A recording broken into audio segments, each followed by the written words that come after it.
Asupan vitamin menjadi hal yang dirasa perlu untuk meningkatkan imun di saat pandemi. Banyak orang memilih mendapatkan tambahan suplemen vitamin dan mineral, baik dengan cara mengonsumsi melalui oral dalam bentuk tablet maupun kapsul, atau ada juga yang memilih melalui suntikan, bahkan infus. Lebih sering yang minum sih. Ya lebih praktis aja, karena kan kalau misalnya yang suntik kan kita harus ke dokter ya. Harus ke dokter dulu, bikin janji dulu gitu. Minimal. Berbeda dengan Titi, Camelia lebih memilih suntik dan infus dibandingkan melalui oral. Infus memang berasanya a bit kinda instant. Kalau obat itu kan kita harus konsumnya udah sebulan, then we know gitu ya, rasanya kayak begitu. Jadi memang beda waktunya itu sama-sama berasa, tapi yang satu lebih instan kayak begitu. Terus buat saya memang yang ngebedain yang satu lebih simple. Dokter spesialis bedah toraks kardiovaskuler Triswan Harapan menjelaskan, dalam keadaan tubuh yang sehat, tidur dan mengonsumsi makanan bergizi yang cukup, maka sebenarnya kebutuhan gizi sudah baik. Hanya butuh tambahan suplemen vitamin dalam bentuk oral atau dimakan.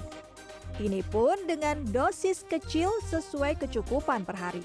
Di sisi lain, dalam keadaan sakit atau setelahnya maupun pada kondisi kurang sehat yang berpotensi terpapar penyakit, dosis vitamin lebih besar bisa jadi pilihan. Jika dosis besar didapatkan secara oral, terkadang bisa menyebabkan masalah lambung. Maka pilihan yang dapat dilakukan melalui otot dengan suntik atau pembuluh darah dengan infus.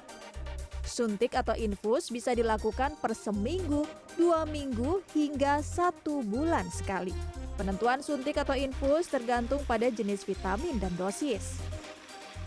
Ya, jadi kapan lewat injeksi, kapan lewat infus, satu ditentukan oleh jenis vitaminnya.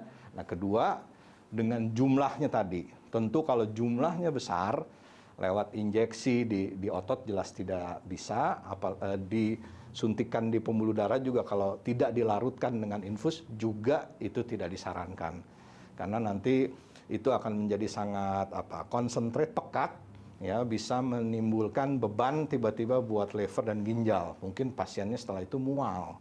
Ya, jadi kalau memang dosisnya besar dan jenisnya kompleks macam-macam disarankan lewat infus. Untuk injeksi maupun infus, harga yang harus dikeluarkan untuk sekali suntik berbeda setiap tempat dan tergantung jenisnya. Ada yang 300.000, 750.000 hingga jutaan rupiah. Terkait manfaatnya, tergantung pada jenis vitamin yang dipilih. Untuk vitamin B1, B6, dan B12 dapat membantu menjaga kesehatan saraf, membantu menyerap energi dari makanan, dan menghasilkan sel darah merah. Untuk vitamin C dosis tinggi, berfungsi sebagai pembentukan kolagen dan perawatan kulit.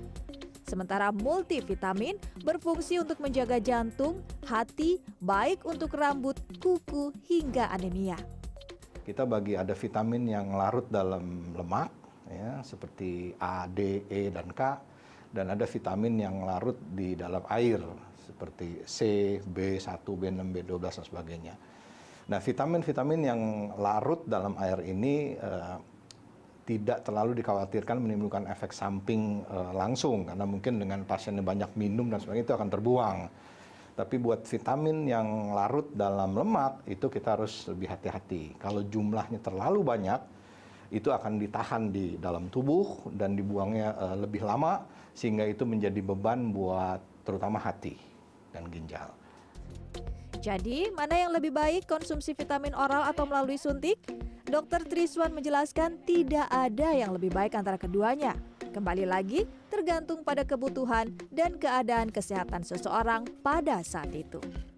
Sandra Insana, Hadi Ahdiana, Jakarta.